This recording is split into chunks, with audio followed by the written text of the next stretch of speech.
कितने लोग संतों के पास में आ जाते, गुरु जी संतान नहीं है तो एक आध बाल बच्चे हो जाते आपकी कृपा से। संत कहते हैं कि यदि संतों की कृपा से बाल बच्चे होते तो संत ही बाल बच्चे ना छोड़ते, वो भी घर में रहते। हम ही बिना बाल बच्चे को घूम रहे तो मैं कहां से दे दें। ये भौतिक वस्तु काहे से मिलती है? आपके प्रारब्ध और पुरुषार्थ से। आप मेहनत करिए, पुरुषार्थ करिए, आपके जीवन में सफलता होगी। और यदि कदाचित सफलता नहीं हुई तो भाग साथ नहीं दे रहा है। सफलता करिए, पुरुषार्थ करिए, मेहनत करिए, पुरुषार्थ से ही भाग होता है। इसलिए संत महापुरुष हमें क्या देते? केवल समझाते हैं। हम समझें और समझ के यदि हम अपने जीवन को ठीक बनाएं, हमारा जीवन आगे बढ़ सकता है। सदगुरु कबीर साहब कहते समझे की गति एक है। प्रश्न होता कि क्या क्या समझें, तो साहब कहते हैं चार ठौर बताते, जिन समझा सब ठौर। वो कौन कौन से ठौर हैं? चार ठौर। सबसे पहले हम समझें व्यवहार को। जीवन में सबसे पहली चीज है व्यवहार। दूसरे नंबर में समझे हम परमार्थ को। तीसरे नंबर में समझे हम अध्यात्म को। और चौथे नंबर में समझे हम सिद्धांत को। ये चार चीज समझना है। ये चारों चीजों को समझाने के लिए यहां संत महापुरुष बैठे हुए हैं। व्यवहार को समझें, परमार्थ को समझें, अध्यात्म को समझें और सिद्धांत को समझें। शुरुआत में हमारा जीवन व्यवहार से शुरू होता है। व्यवहार क्या चीज है? जो हम चल रहे हैं, फिर रहे हैं, बोल रहे हैं, बता रहे हैं, कर रहे हैं, काम धंधा, ये सब व्यवहार है। व्यवहार आदमी का ठीक ना होने के कारण आदमी का जीवन बर्बाद है। इसलिए आदमी सबसे अपने वर्तमान के व्यवहार को ठीक कर ले, जीवन सुखी हो जाए। हम वर्तमान के व्यवहार को ठीक नहीं कर पाते हैं। समाज के साथ किस प्रकार से हमें व्यवहार करना चाहिए, वो व्यवहार का हमें ज्ञान नहीं है। व्यवहार में सबसे पहले है बोली। यदि आपकी बोली मीठी है और संतावनाजनक है तो आपका व्यवहार अच्छा होगा। आपकी बोली में कठोरता है, बिना विचार की बोली हो तो आपका व्यवहार बिगड़ जाएगा। एक बार गांव का एक बूढ़ा आदमी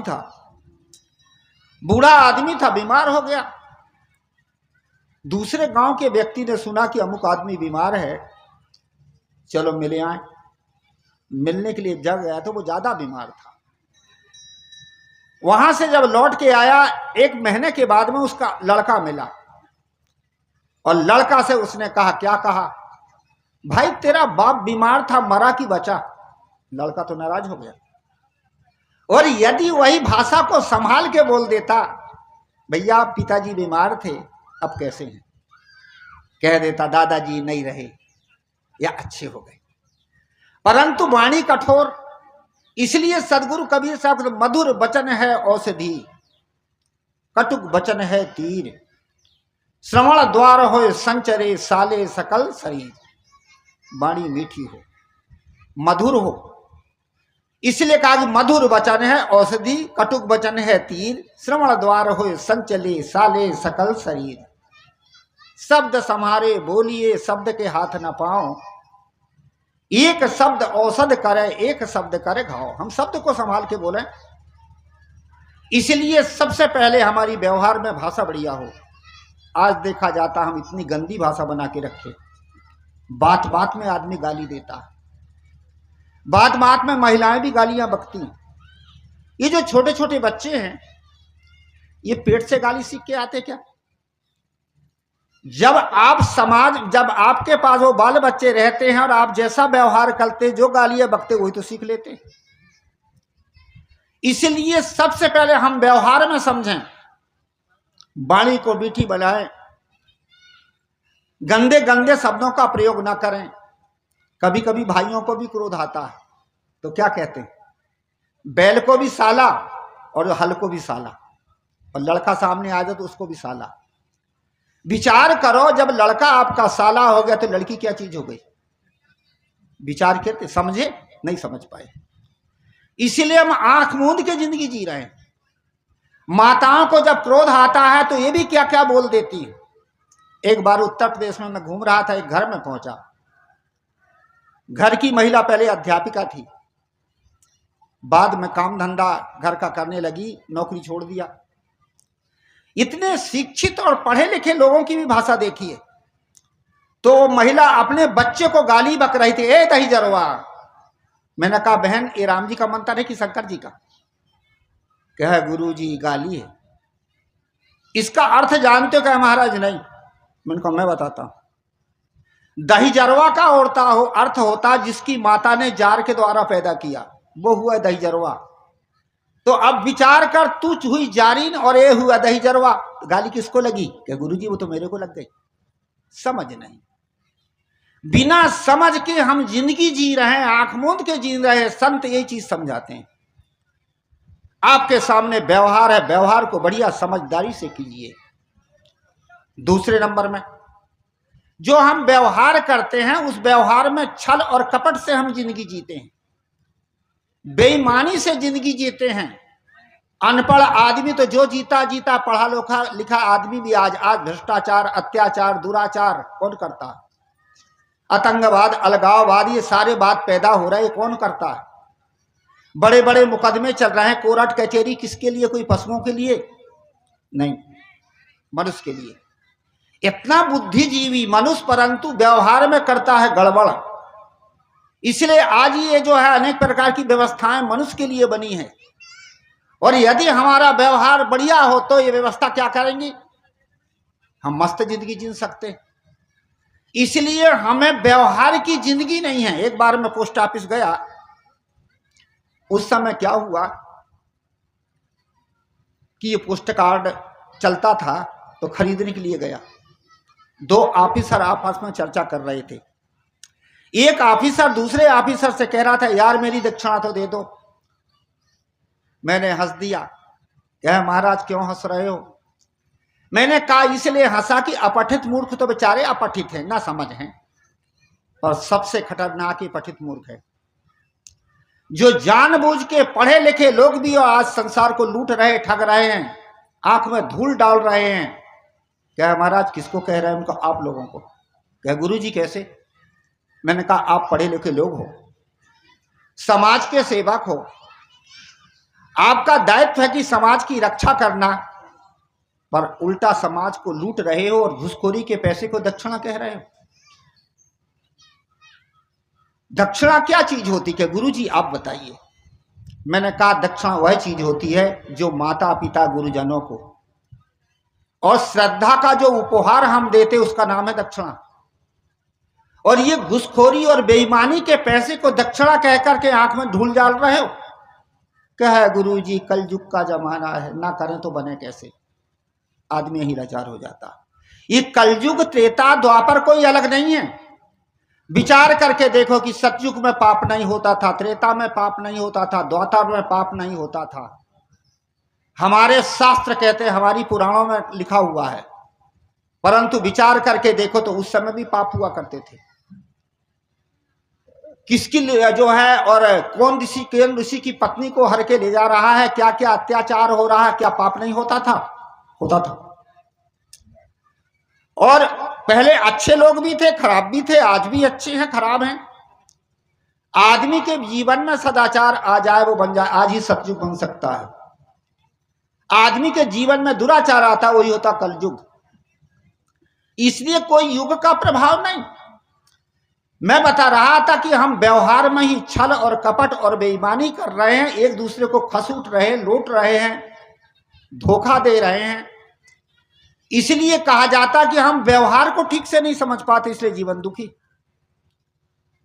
तीसरे नंबर में हम व्यवहार में ही हमारे संपर्क में जो भी प्राणी आता है कर्म सिद्धांत के अनुसार आपके पूर्व कर्म का ये साथी है, इसलिए वो आपके पास आया। किन किन कारणों से प्राणियों का संबंध होता? 3 कारण। सबसे पहले लेने वाला या देने वाला, दूसरे नंबर में जो है मोह के संबंध से प्राणी आपसे साथ जुड़ते हैं, और तीसरे नंबर में धर्म के संबंध से।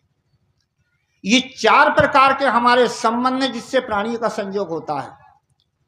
चाहे वो पुत्र बन के आया, पत्नी बन के आया, मित्र बन के आया, पड़ोसी बन के आया, वो हमारे भाग का था।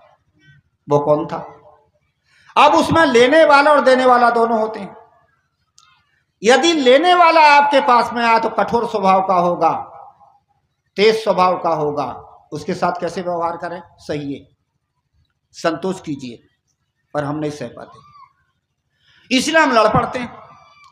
यदि कोई तेज स्वभाव का व्यक्ति है तो उसका तरीका है कि समझाइए, और नहीं समझ पाता तो सहिए, पर हम सह नहीं पाते, झंझट पैदा कर लेते हैं, अपने आप दुख तैयार कर लेते हैं।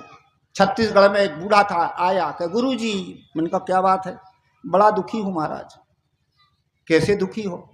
कहे लड़का एक ही है परंतु बड़ा बेकार है, कठोर कठोर शब्द बोलता, खाने को नहीं देता और व्यवस्था ठीक से नहीं करता।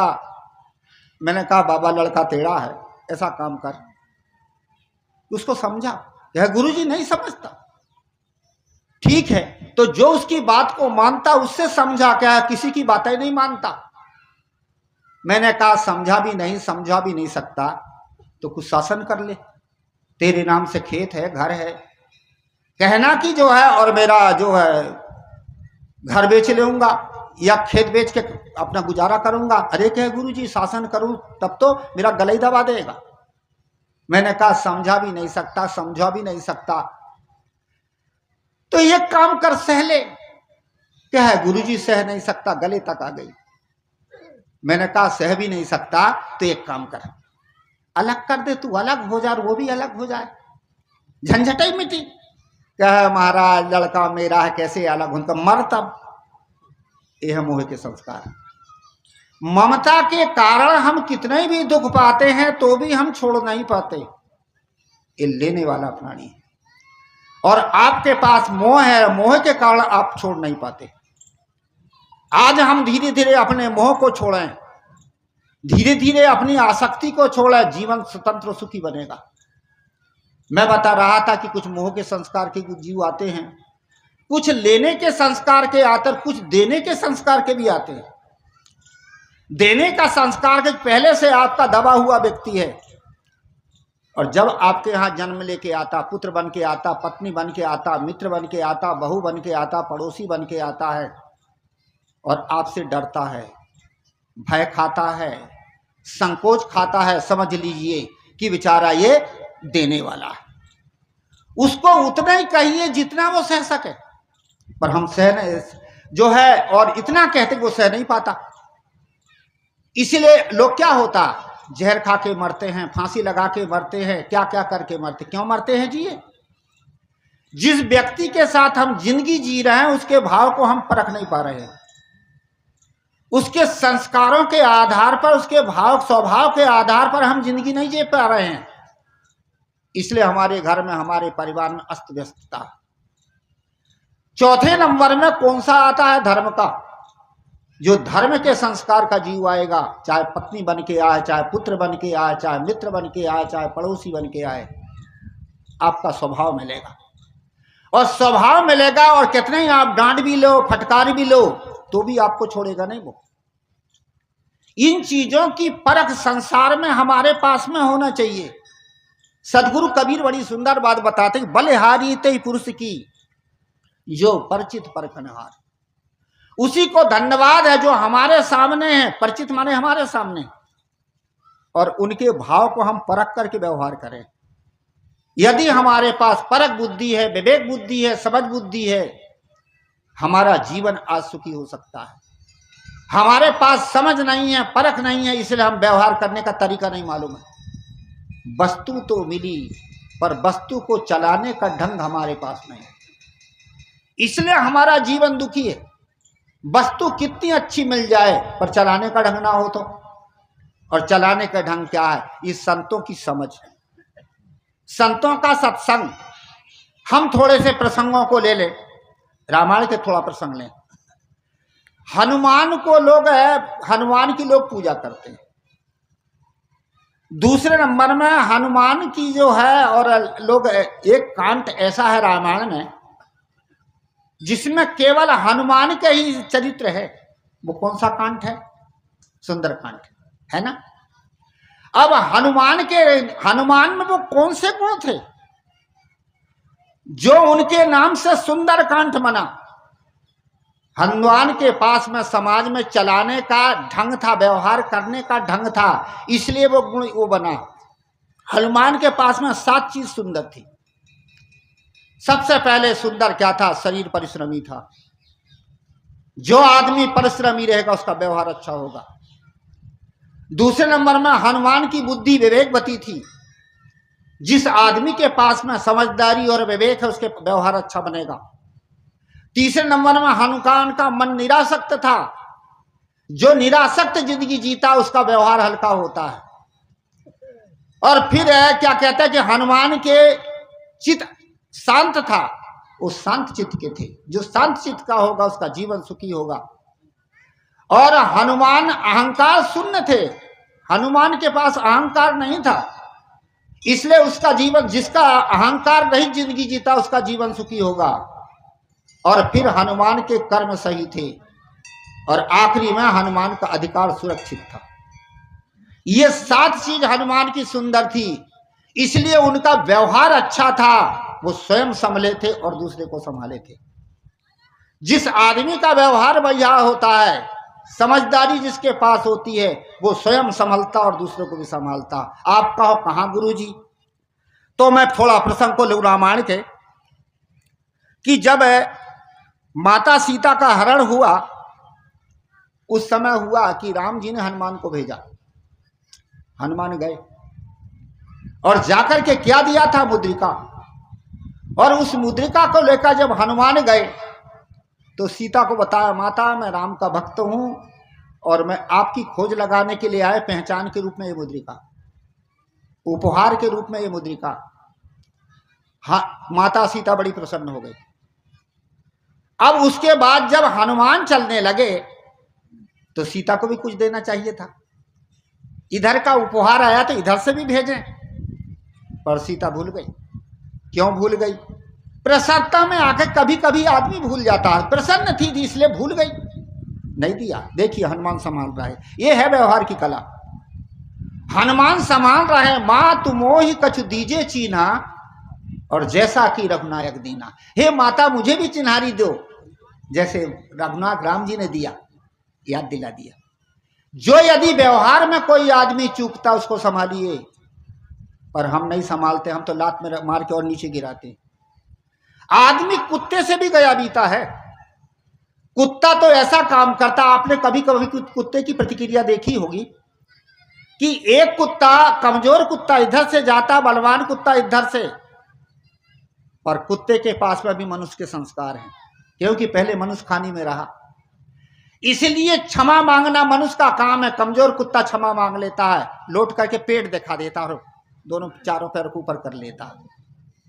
कुत्ते के पास में मनुष्य के संस्कार और कुत्ते ने सुरक्षित रखा है, पर आदमी कमजोर भी गुरगुराता है। दूसरे नंबर में बलवान कुत्ता क्या काम करता? वो जब क्षमा मांग लेता है तो सूंघ के छोड़ देता।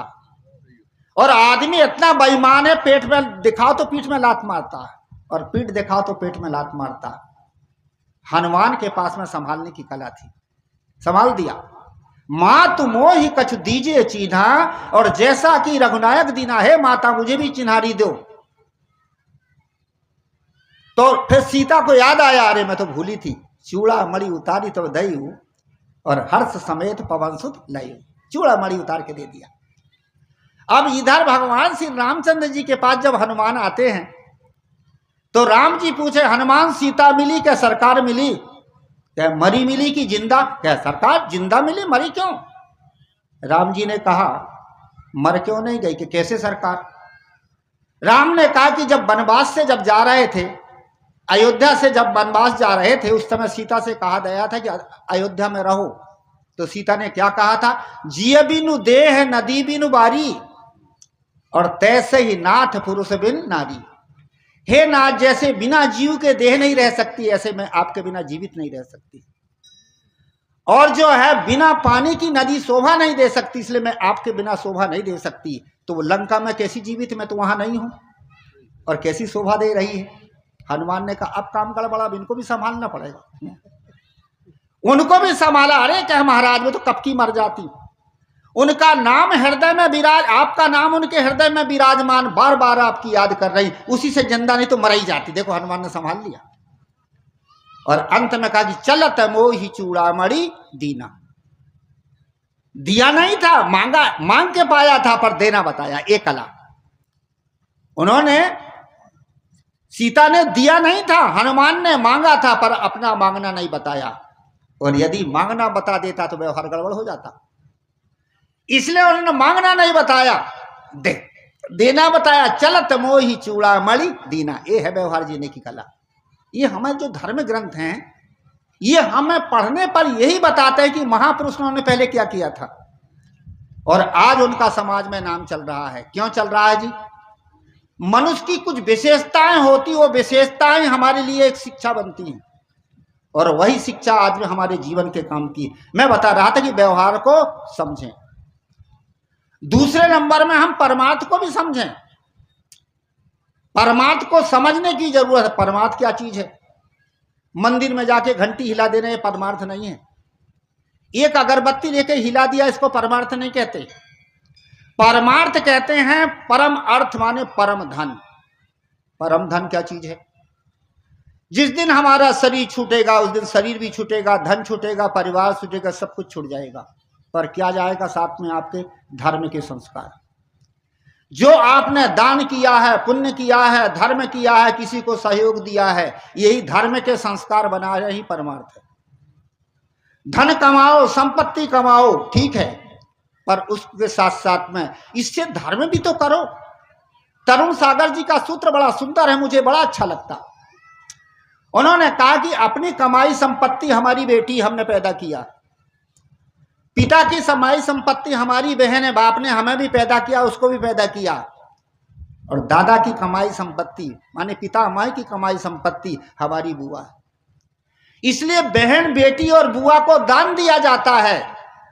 संपत्ति कमाइए और धर्म में लगाइए, और ये धर्म के संस्कार ही आपको आगे साथ देंगे।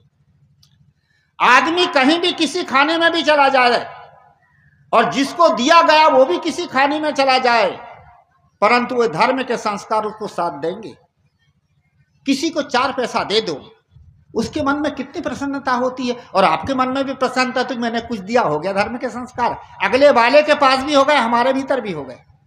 किसी को छीन लो, छपट लो और लूट लो, और उसके बाद में अगले वाले को दुख हुआ, और अपने को भी खुटका बना रहते, कोई जान ना ले, पाप तो है ही है। इसलिए कहा जाता है कि हम परमार्थ को भी बनाएं। ये परमार्थ के और धर्म के संस्कार, हमारा शरीर छूट जाएगा, पर ये संस्कार हमारे साथ रहेंगे। जिसके साथ आपने जो किया वह आपका सहयोगी बनेगा। कभी कभी विषम परिस्थिति में भी कोई साथी बन जाता है, क्यों जी? वो धर्म का संस्कारी। मैं गुरुजी के साथ में काठमांडू नेपाल में रहता था, सन 91 की बात। टोक्यो से एक हवाई जहाज चला और नेपाल में आके हवाई जहाज गिर गया, और उसमें जितने भी लोग थे वो सब मर गए, एक भी नहीं बचे। दूसरे दिन अखबार में निकला कि एक व्यक्ति, वही जापान का व्यक्ति था, उसने उस हवाई जहाज का टिकट कटाया था, परंतु जब वो हवाई जहाज में बैठने के लिए एयरपोर्ट आ रहा था, उसी समय उसका घर का कुत्ता खिलवाड़ करने लगा। कभी कुत्ते आगे या पीछे होते हैं, घर से निकलो तो, और उसी समय कुत्ते का दांत लग गया। उसने अंत में क्या हुआ, उसने अपनी यात्रा को रोक दिया कि अरे दवाई करना पड़ेगा। वह व्यक्ति दूसरे दिन अखबार में निकला था कि वह व्यक्ति कह रहा था कि मेरा कुत्ता ना काटता तो मैं भी तो मरता। देखिए, कुत्ता उसका प्राण का रक्षक बन गया। क्यों जी? वो धर्म के संस्कार है। कुत्ता जान के नहीं कर रहा है, उसकी क्रिया है वो, पर वो धर्म के संस्कार उसका योग बनाते हैं।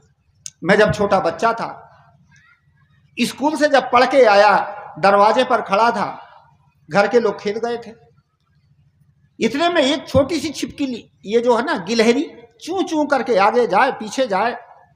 मैंने कहा आगे पीछे क्यों हो, तुम उसके पीछे हो लिया। और जब छिपकली मुड़ी तो मैं भी मुड़ा, और जहां मैं खड़ा था वहीं सर पर टंगा था। उस समय मेरे को इतने ज्ञान हो कि बेचारी छिपकली चूं चूं ना करती तो मैं यहीं खड़ा रहता, तो मैं भी मरता, छप काट लेता। अब ज्ञान होता है कि वह छिपकली मेरे पूर्व जन्म का धर्म का साथी था।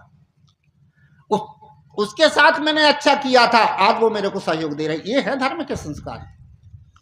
एक जगह में यही बात बता रहा था, एक महिला ने कहा गुरुजी बिल्कुल ठीक कह रहे हो आप, मेरे को मरे हुए आदमी ने बचाया। मैंने कहा बहन मरा हुआ आदमी कैसे बचा दिया? कहा गुरुजी दिवाली का दिन था, कपड़े का धंधा करती थी, 3 मील एक बाजार लग रही थी, वहां चली गई, कपड़ा बिक गया। मैंने सोची कि चल दो दिया बत्ती करूं, जल्दी से घर पहुंच जाऊं। तो जो सीधा रास्ता था उससे होली अकेले, बदमाश लोग बैठे थे।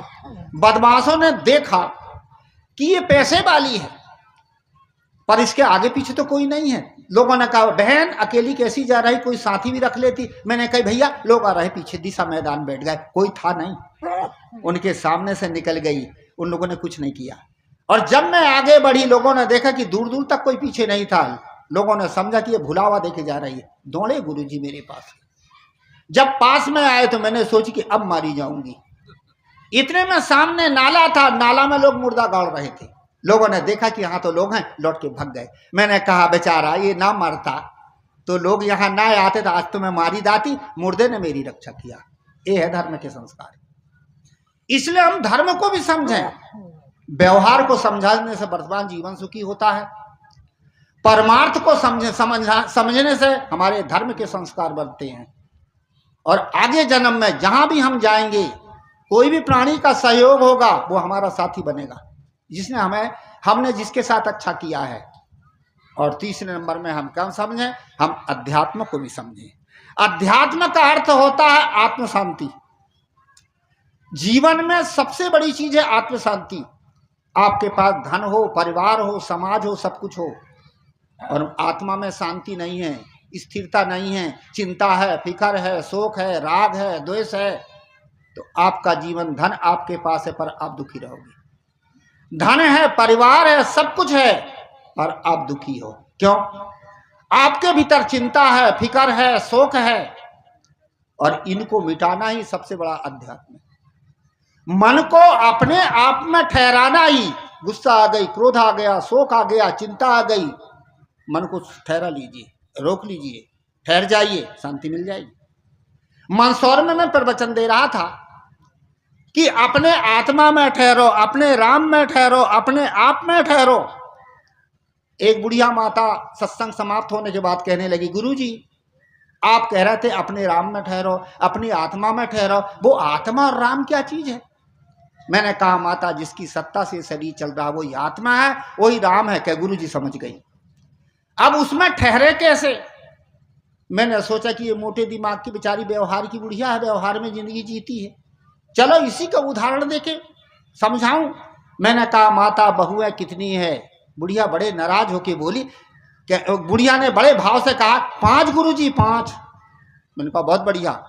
बहुएं कैसी हैं? तो बुढ़िया नाराज होके कहने लगी गुरुजी बड़ी हरामजादी है। मैंने कहा माता गड़बड़ हो गया, अपने में नहीं ठहरे। बहुओं को बेटी समझिए, बहुओं के प्रति दुर्भावना न रखिए। हमारा मन जो बहकता है, हम अपने आप में नहीं ठहर पाते। थोड़ा सा क्रोध आ गया, थोड़ी सी चिंता पैदा हो गई, थोड़ा सा मोह पैदा हो गया, थोड़े से लोभ में पड़ गए, कहाँ ठहरे? और कुछ नहीं करना है, हम अपने मन को अपने में ठहराएं। समझ लो चलो इसके पास ऐसी बुद्धि थी, चलो ये हमारे प्रारब्ध में ऐसे ही था। सोच लो, समझ लो, विचार कर लो, ठहर जाओ। हम ठहर नहीं पाते। इसलिए मैं बता रहा था कि हम अध्यात्म को भी समझें। अध्यात्म क्या चीज है? चिंता फिक्र को मिटाओ, शोक मोह को मिटाओ, राग दोष को मिटाओ, ममता और आसक्ति को मिटाओ, जीवन में शांति मिलेगी। इसके लिए वह संत महापुरुषों के सत्संग की जरूरत है। सदगुरु कबीर कहते समझे की गति एक है, जिन समझा सब ठौर, कहाँ कबीर ये बीच के बल कहीं और की और। समझदार की एक गति होती है, उसके जीवन में सुख, शांति, स्थिरता और आनंद प्राप्त होता है, सुखमय जीवन होता है। किसकी? जिसने सारे ठौरों को समझा है। पहला ठौर है व्यवहार। व्यवहार में समझ के काम करोगे तो वर्तमान जीवन सुखी होगा। दूसरा ठौर है परमार्थ। यदि दान करोगे, पुण्य करोगे, धर्म करोगे तो धर्म के संस्कार बनेंगे, हमें आगे जीवन में काम में आएंगे। तीसरा है अध्यात्म। हम अध्यात्म को भी सामने आत्म शांति को प्राप्त करें। और चौथा ठौर और है, वो क्या है? सिद्धांत। सिद्धांत का अर्थ होता है जो अंत में सिद्ध हो, वो है सिद्धांत। अब मैं आपको बताऊं अंत में क्या चीज सिद्ध होती है। हम आपको सबको पता है, जब जीव आत्मा शरीर छोड़ देता है तो जीव आत्मा एक शरीर को छोड़ करके दूसरा शरीर बना लेता है। जीव आत्मा का अस्तित्व है, कहीं भी है, वो शरीर बनाया है और शरीर को आप जला गला देते हो। इसका मतलब है कि शरीर 5 तत्व में मिल गया, 5 तत्व का शरीर 5 में मिल गया और जीव आत्मा का अस्तित्व है, वो दूसरा शरीर बना लिया। अब तीसरा परमात्मा ब्रह्म ईश्वर भूत प्रेत क्या चीज है? कोई बता दे क्या चीज है? 2 ही चीज सिद्ध होती है, एक होती अपनी आत्मा और दूसरा होता जड़ 5 तत्व संसार। ये 2 ही चीज है और ये सदगुरु कबीर का सिद्धांत था। तीसरी चीज होती ज नहीं, भूत प्रेत नाम की कोई चीज ही नहीं है। कहां से ये पैदा हुई है? आपका मन का भ्रम है। समाज में हमने जैसा सुना है, परिवार में सुना है, लोगों से सुना है, जन्म लेते ये संस्कार हमारे पास है, वही भी भूत प्रेत भय के संस्कार बन जाते हैं और जहां भय हुआ तहां आदमी डर गया। भूत प्रेत और नाम की कोई चीज होती तो आपको और हमको सबको लगती। 3 ताप के दुख हैं जो सबको होते, देहिक, दैविक और भौतिक। देहिक ताप कहते शरीर में होने वाले रोग, आपको भी होता, सबको होता। भौतिक ताप होता प्राणियों के द्वारा दुख, सर्प ने काट लिया, बिच्छू ने काट लिया, मनुष्य को मनुष्य ने मार डाला, वो सबको होता। ज्ञानी अज्ञानी सबको होता। दैविक ताप कहते हैं तत्वों से होने वाले दुख, एक्सीडेंट हो गए, आग लग गई, पानी में डूब गए, सबको होता है। परंतु ज्ञानी को भी होता और अज्ञानी को भी होता। ये 3 ताप बराबर होते, परंतु भूत प्रेत किसको लगता है? अज्ञानी को, ज्ञानी को नहीं। इसलिए अज्ञान का विषय है। सदगुरु कबीर साहब सिद्धांत को भी समझें, व्यवहार को समझें, परमार्थ को समझें, अध्यात्म को समझें और सिद्धांत को समझें। समझे कि गति एक है, जिन समझा सब ठौर, कहाँ है कबीर ये बीच के बल कहीं और की ओर। केवल हम व्यवहार करना जानते पर परमार्थ नहीं करते, दान नहीं करते, पुण्य नहीं करते। व्यवहार करना जानते हैं और व्यवहार में छल और कपट और राग द्वेष होता। और केवल कोई परमार्थ करता है पर अपने मन को नहीं समझा सकता, मन को नहीं ठहरा पाता। कोई परमार्थ भी करता है, व्यवहार भी करता, पर सिद्धांत का बोध नहीं है, इसलिए बाहर भटकता। पानी, पत्थर, मिट्टी, गोबर। इसके लिए हमें